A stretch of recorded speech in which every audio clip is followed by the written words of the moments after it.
اللہ کے نام سے شروع جو نہایت ہی مہربان اور رحم کرنے والا ہے۔ اور شیطان کی پیروی نہ کرو، بے شک وہ تمہارا کھلا دشمن ہے۔ ناظرین، یہ بات طے شدہ ہے کہ شیطان انسان کا کھلا دشمن ہے، جو انسانوں کو مجبور کرتا ہے کہ گناہ کرے تاکہ انسان اللہ کا نافرمان بندہ ہو جائے۔ شیطان کا اصل مقصد انسان کو گمراہ کر کے جہنم کا حقدار بنانا ہے۔ لیکن سب سے اہم سوال یہ ہے کہ آخر شیطان ہے کون اور کیوں کر یہ ہم انسانوں کا دشمن ہے؟ کیوں ہمیں گناہ کی طرف یہ ڈھکیلتا ہے؟ اور آخر کون ہے شیطان اور یہ کہاں سے آیا؟ مسئلہ اہم یہ ہے کہ شیطان کے ماں باپ کون ہیں اور اس کی پیدائش کیسے ہوئی؟ دوستوں، اللہ تعالیٰ نے حضرت آدم علیہ السلام کی تخلیق سے ہزاروں سال پہلے دو مخلوقوں کو پیدا فرمایا۔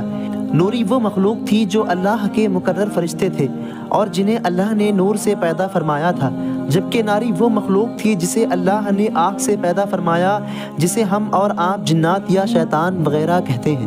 اللہ نے سب سے پہلے سموم جن کو پیدا فرمایا اور زمین کی طرف بھیجا، اور اس کے لیے اللہ نے ایک لڑکی کو پیدا فرمایا، اور اس طرح اس لڑکی سے سموم جن نے شادی کر لی اور یہ دونوں ساتھ رہنے لگے اور خوب نسلیں پلی اور پھولی۔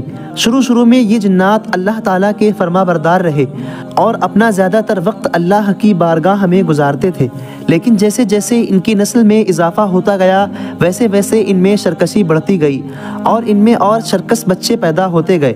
اس طرح یہ شرکس جنات اللہ تعالیٰ کی نافرمانی کرنے لگے اور اللہ کی وحدانیت کو للکارنے لگے۔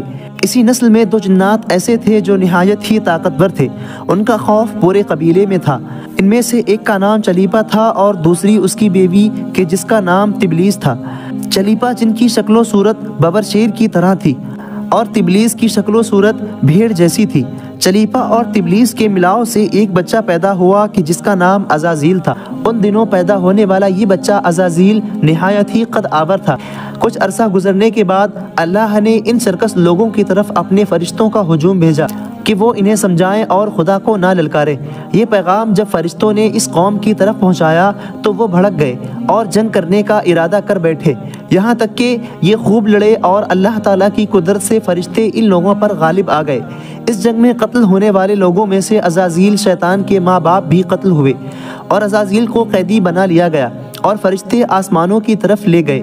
آسمانوں پر جانے کے بعد اللہ نے حکم دیا کہ اس کی بہترین تربیت کی جائے۔ حکم خداوندی کے مطابق فرشتوں نے عزازیل کی اچھی تربیت کی اور اسے خدا کی عبادت کرنے کا طریقہ بتلایا، اور پھر عزازیل نے اللہ رب العزت کی خوب عبادت کی، یہاں تک کہ وہ اللہ کا عزیز بندہ ہو گیا اور پھر عظیم معلم بن گیا، اور اللہ نے اسے فرشتوں پر مقرر کر دیا تاکہ وہ فرشتوں کو تعلیم دے۔ اس طرح فرشتے عزازیل کے پاس آتے اور تعلیم لیتے۔ علماء بیان فرماتے ہیں کہ عزازیل 40,000 سالوں تک جنت کا خزانچی رہا اور 80,000 سالوں تک فرشتوں کے ساتھ رہا اور 20,000 سالوں تک فرشتوں کا استاد رہا۔ لہٰذا یہ معاملہ یوں ہی چلتا رہا اور وقت گزرتا گیا۔ ایک روز عزازیل کا گزر لوح محفوظ کے پاس ہوا۔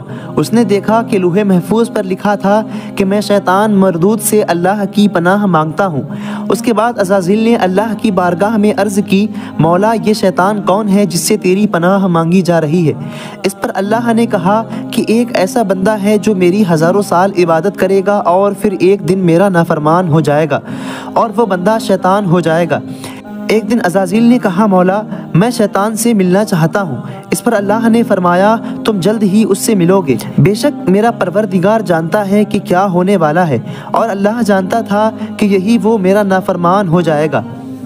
پھر اس کے بعد کئی ہزار سالوں کے بعد اللہ نے فرشتوں کے درمیان حکم دیا کہ اللہ زمین پر ایک انسان کو پیدا کرنے والا ہے جو کہ خالص مٹی سے بنایا جائے گا، اور اس اعلان کے بعد اللہ نے آدم علیہ السلام کے پتلے کو تیار کیا اور اس پتلے میں جان ڈال دی اور اعلان کیا کہ اے فرشتوں، میں آدم کو اپنا خلیفہ مقرر کرتا ہوں، تم آدم کو سجدہ تعظیمی کرو۔ سجدہ صرف و صرف شیطان کو یہ بتلانے کے لیے تھا کہ وہ کس قدر نافرمان ہونے والا ہے۔ یہ اعلان سننے کے بعد سارے فرشتوں نے سجدہ کیا سوائے عزازیل کے، اور اس نے صاف طور پر انکار کر دیا اور کہنے لگا کہ میں آگ سے پیدا ہوں اور آدم مٹی سے، لہٰذا مجھے یہ گوارا نہیں کہ میں آگ ہو کر مٹی کو سجدہ کروں۔ اس پر اللہ نے اسے اپنی بارگاہ سے نکال دیا اور اس کی صورت کو مسخ کر دیا۔